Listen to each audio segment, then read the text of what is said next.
2016 is finally over. I'd say I'm happy to see it go, but I can see 2017 on the horizon, and it doesn't look much better. Well, reality kinda sucks.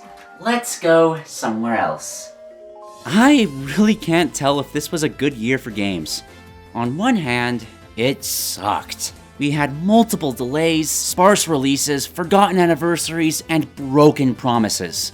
On the other hand, we still got some good games, right? And with how this year's been, I'll take what I can get. Today, I will be listing my 10 favorites. Please keep in mind that this list only applies to games that came out this year. Only the games that I played and liked, and only full release games. No expansions or DLC or anything of that sort. And that's it, really. Not a very complicated concept. Enjoy!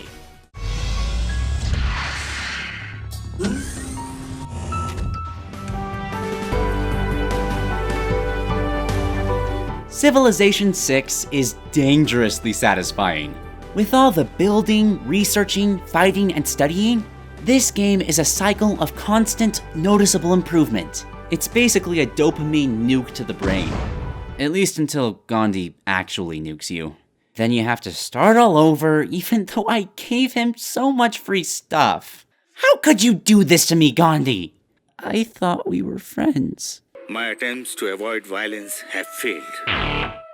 It's very fun, but since there's always something being worked on, it becomes very difficult to stop. I mean, I could just save and quit, but I've almost invented the wheel. Just one more turn. There, that's done. I can quit now. But next turn, I'll get my first chariot. Just one more turn. Ooh, building Stonehenge? Just one more turn. Fighting barbarians? Just one more turn. Just one more turn. Just one more turn. Just one more turn. Just one more turn, just one more turn, just one more turn, just one more What year is it?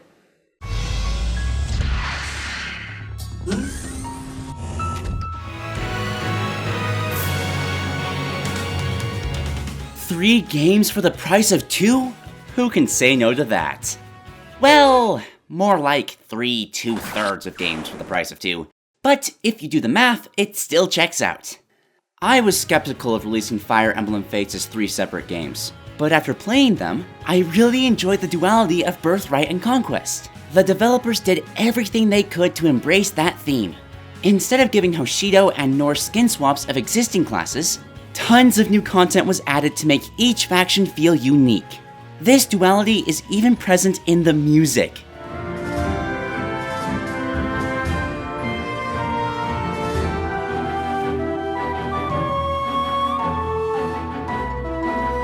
It's really cool. What's not cool are the nitpicks. I'm sorry, there's just so many of them. Character design, character personality, support conversations, most of the dialogue, armor designs, the most convoluted, ridiculous explanation for children characters, and some extremely disturbing romance options. True love is so sweet, like the sweetest thing ever. Except maybe a box of chocolate. Ew! No!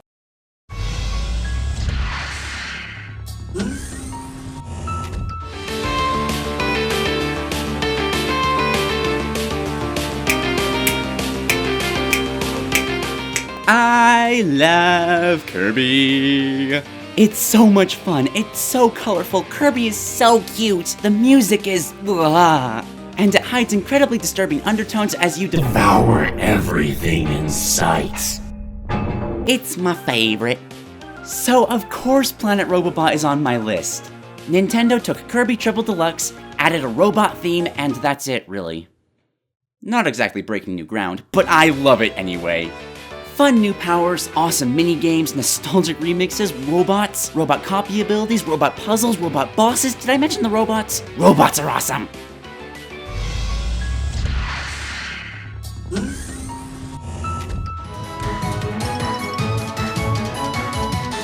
There were a lot of forgotten anniversaries this year, but Pokemon almost made up for all of them. There was Pokemon Go, mythical giveaways, Pokken Tournament, merchandise. and what I consider to be the best Pokemon games ever made. Don't get me wrong, I've enjoyed every Pokemon game I've played, but there isn't much evolution between generations. Pokemon Sun and Moon fixed that, and it feels like a lovely breath of alolan fresh air. Changing up the formula to fix outdated concepts, or just add a little variety. But none of that matters to me. The Z moves, the regional variants, the story, I don't care. When you've encountered Team Skull in your life, nothing else really compares. I'll share my berries for free with any Pokemon, but you'll not have a single one from me. So what? I'm lower than a Pokemon? I've already got self-esteem issues, man!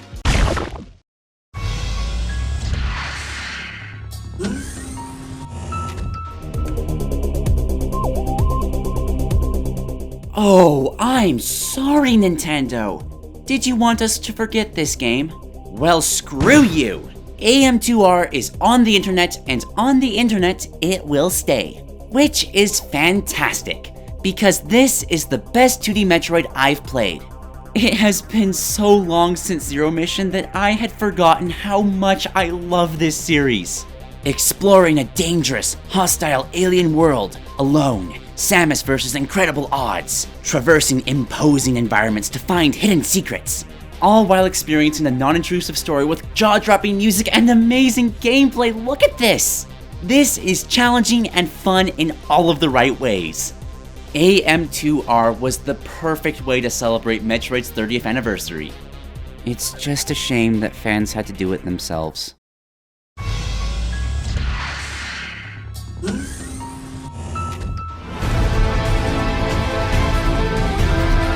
No, no, no! Bad, Blizzard! Bad! I can't stop playing the games you've already made. How dare you add another to that list? I already have too many problems with procrastination. Oh well, Overwatch is here and it is superb. Combining the shooter gameplay of Team Fortress 2, the ability mechanics of MOBAs, allowing players to switch heroes on the fly, and tying it all together with an art style that looks straight out of Pixar. It might as well be. For a game without a story mode, Overwatch is oozing with personality and color. Every character is lovable. Every location is memorable. This game is so good that it's got an active hate base screaming it's overrated. And the best part is, this is a Blizzard product. Blizzard isn't done with their games when they release them. We've already gotten Ana and Sombra, and there will be many more to come.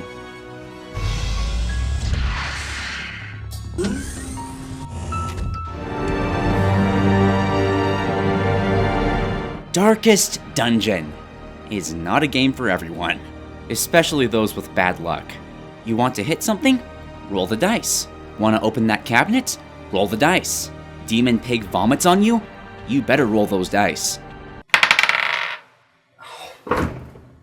Doing anything in this game is a struggle. And even when things do work out, this guy's always here to rain on my parade. Death waits for the slightest lapse in concentration. I thrive off of games like this. Having the odds stacked against me just makes victory that much sweeter. And if I fail, sure, it sucks, but I'll persevere.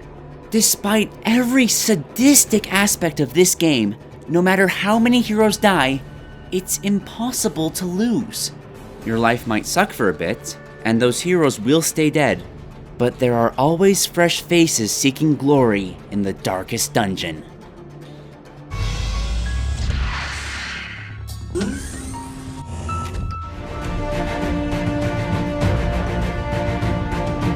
Hey guys, remember when I made this video?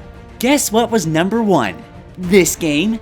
And by golly, that excitement was justified. XCOM 2 is such a perfect sequel. Classes in the last game were too simple? Let's make them all better. We already had plenty of aliens, but let's add a dozen more, why not? It's too easy to play it safe? Our new time limits will fix that. You're gonna strategize, and you're gonna like it. There's more customization, reinforcements, stealth, carrying soldiers. So many different things that improve the game without losing what made XCOM good in the first place. And that's all before you start modding.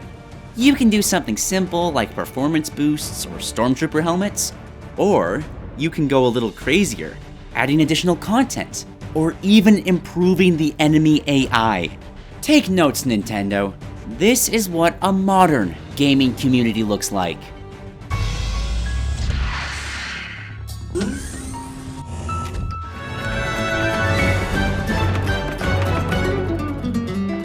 Oh, what a surprise. I'm sure nobody saw this coming. What can I even say about Monster Hunter Generations? You can use super moves, you can play as felines, you can hunt deviants. See that monster? Go kill it, cut its tail off, and use it to kill that monster. It's a formula that provides hundreds of hours of fun with dozens of different monsters. It is incredible. If for some reason you haven't tried Monster Hunter yet, What's wrong with you?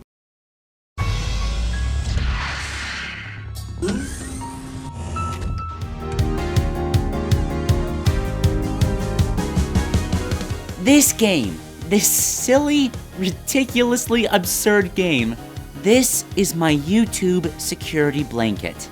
Asagao Academy is based on real YouTubers, some of the people who inspired me to do what I'm doing right now.